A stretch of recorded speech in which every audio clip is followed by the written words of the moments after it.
अध्याय 3। सबक 2। पैसे की समझ क्यों सिखाई जानी चाहिए। 1990 में मेरे सबसे अच्छे दोस्त माइक ने अपने डैडी का लंबा चौड़ा कारोबार संभाल लिया है और उसे अपने डैडी से ज्यादा कामयाबी मिल रही है। हम एक दूसरे से साल में एक दो बार गोल्फ कोर्स पर मिलते हैं। वह और उसकी पत्नी इतने ज्यादा अमीर हैं कि आप इसकी कल्पना भी नहीं कर सकते। अमीर डैडी का साम्राज्य बहुत सुरक्षित हाथों में है और अब माइक अपने बेटे को उसी तरह सिखा रहा है जिस तरह से उसके डैडी ने हमें सिखाया था। 1994 में मैं 47 साल की उम्र में रिटायर हो गया और मेरी पत्नी किम उस वक्त 37 साल की थी। रिटायरमेंट का यह मतलब नहीं है कि हम काम नहीं करते या आगे काम नहीं करेंगे। इसका मतलब यह है कि जब तक कोई चमत्कार ही न हो जाए तब तक हम काम करने या न करने के लिए आजाद हैं। इसका कारण यह है कि हमारी दौलत अपने आप बढ़ती रहती है, मुद्रास्फीति की दर से कहीं ज्यादा तेज रफ्तार से। मुझे लगता है कि आजादी इसी को कहते हैं। हमारी दौलत इतनी ज्यादा है कि यह अपने आप बढ़ सकती है। यह पेड़ लगाने की तरह है। आप सालों तक इसे पानी देते हैं और एक दिन इसे आपकी जरूरत नहीं रह जाती। इसकी जड़ें जमीन में काफी गहराई तक पहुंच जाती हैं। इसके बाद पेड़ आपके सुख के लिए छाया और फल देता है। माइक ने साम्राज्य चलाने का विकल्प चुना और मैंने रिटायर होने का। जब भी मैं लोगों से बातें करता हूं तो वे अक्सर मुझसे सलाह मांगते हैं कि उन्हें क्या करना चाहिए, शुरुआत कहां से और कैसे की जाए। आपकी नजर में कौन सी पुस्तक अच्छी रहेगी। हम अपने बच्चों को यह सबसे अमीर बिजनेसमैन 1923 में हमारे सबसे महान नेता और सबसे अमीर बिजनेसमैन शिकागो में एजवाटर बीच पर इकट्ठे हुए। ये लोग बहुत मशहूर थे। चार्ल्स श्वाब सबसे बड़ी स्टील कंपनी के मुखिया थे। सैमुअल इंसुल दुनिया की सबसे बड़ी यूटिलिटी के अध्यक्ष थे। हॉवर्ड हॉब्सन सबसे बड़ी गैस कंपनी के मुखिया थे। आइवर क्रूजर दुनिया की सबसे बड़ी कंपनियों में से एक इंटरनेशनल मैच कंपनी के अध्यक्ष थे। Leon Fraser bank of international settlements के अध्यक्ष थे। Richard Whitney New York stock exchange के मुखिया थे।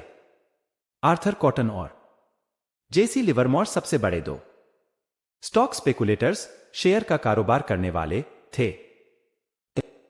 और अल्बर्ट फॉल प्रेसिडेंट हार्डिंग के कैबिनेट में मंत्री थे। 25 साल बाद इनमें से 9 लोगों का अंत इस तरह हुआ। श्वाब 5 साल तक कर्ज में डूबे रहने के बाद गरीबी में मरे।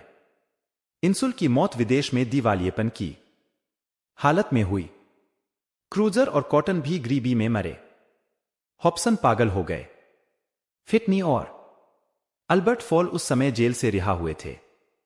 फेजर और लिवरमोर आत्महत्या कर चुके थे। शायद कोई भी ठीक से यह नहीं बता सकता कि इन लोगों के साथ ऐसा क्यों हुआ था। यह 1923 की बात है। हम इतना अंदाजा तो लगा सकते हैं कि यह 1929 के मार्केट क्रैश और बड़ी आर्थिक मंदी के ठीक पहले का समय था।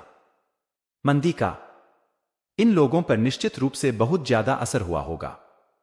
देखने वाली बात यह है, आज हम इन लोगों से ज्यादा मुश्किल समय में जी रहे हैं। परिवर्तन ज्यादा तेजी से हो रहे हैं और पूरी दुनिया में हो रहे हैं। मुझे लगता है कि आने वाले 25 सालों में बहुत से ऐसे उतार चढ़ाव आएंगे जो इन लोगों द्वारा झेले गए उतार चढ़ावों की तरह ही होंगे। मुझे यह चिंता है कि बहुत से लोग सिर्फ पैसे पर अपना ध्यान लगाए बैठे हैं और अपनी सबसे बड़ी दौलत पर ध्यान नहीं दे रहे हैं, जिसका नाम है शिक्षा। अगर लोग लचीले होने, दिमाग खुला रखने और सीखने के लिए तैयार रहें तो इन परिवर्तनों के बावजूद वे बहुत अमीर बन सकते हैं। अगर लोग यह सोचेंगे कि पैसा ही उनकी समस्याओं को सुलझा सकता है तो ऐसे लोगों के लिए आगे आने वाला समय बहुत परेशानी भरा होगा। बुद्धि से समस्याएं सुलझती हैं, और पैसा आता है। अगर आपके पास पैसे की समझ नहीं है तो पैसा चाहे आ भी जाए पर ज्यादा देर तक नहीं टिकता।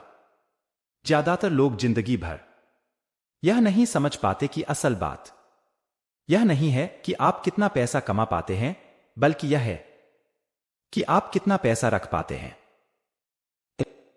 हमने लॉटरी जीतने वाले उन गरीब लोगों की कहानियां सुनी हैं जो अचानक अमीर बन जाते हैं पर कुछ समय बाद वे फिर से गरीब हो जाते हैं।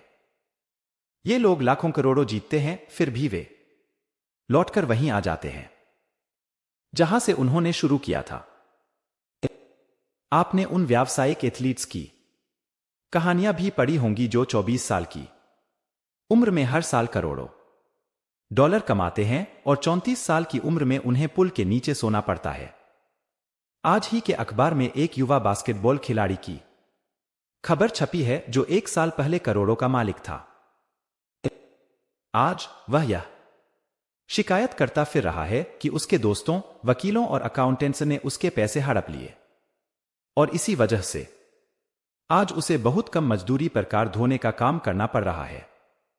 वह सिर्फ 29 साल का है। उसे कार धोने के काम से भी निकाल दिया गया।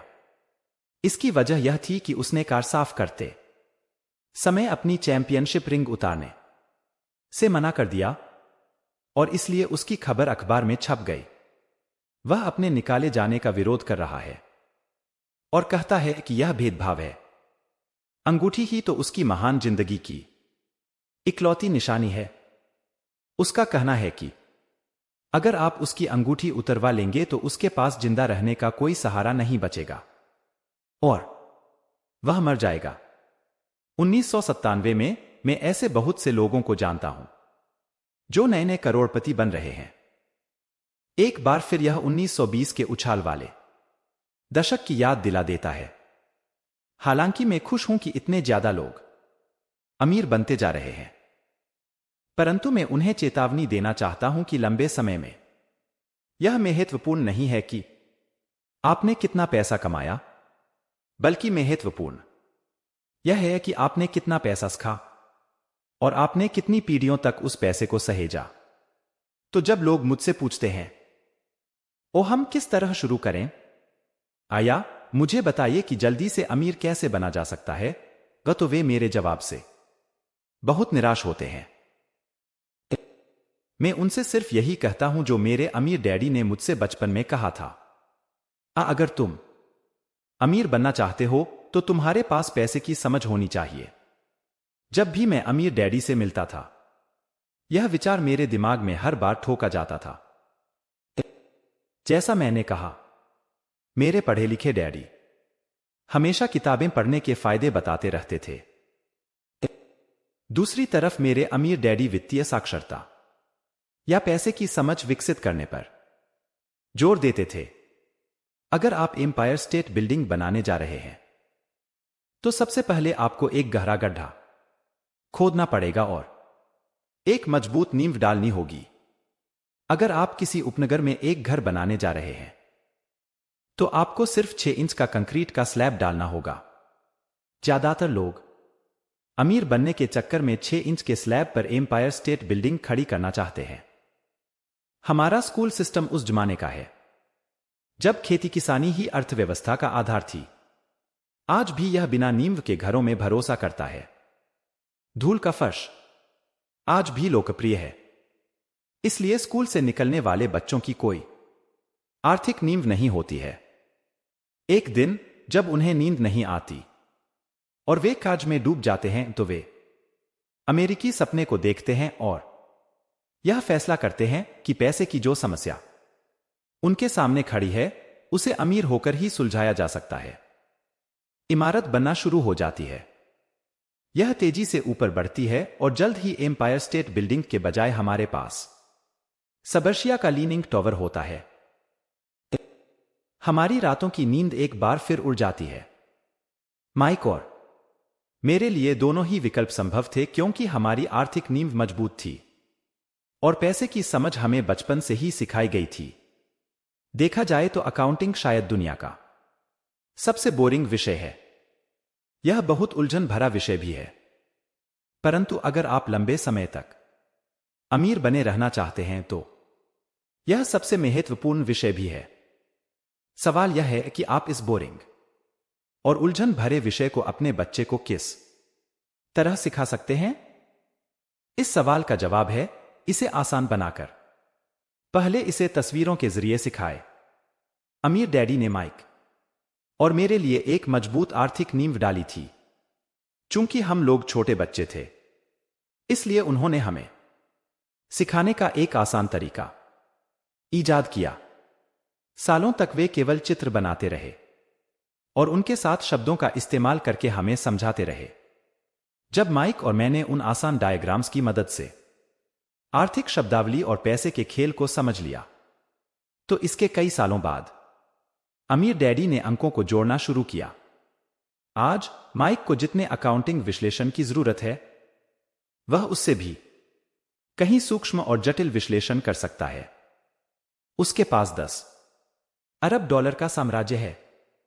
मैं इतना ज्यादा जटिल विश्लेषण नहीं करता, क्योंकि मेरा साम्राज्य छोटा है, परंतु हम दोनों की ही नींव आसान नींव थी। आगे आने वाले पृष्ठों में मैं आपके सामने वही आसान से चित्र खींचूंगा जो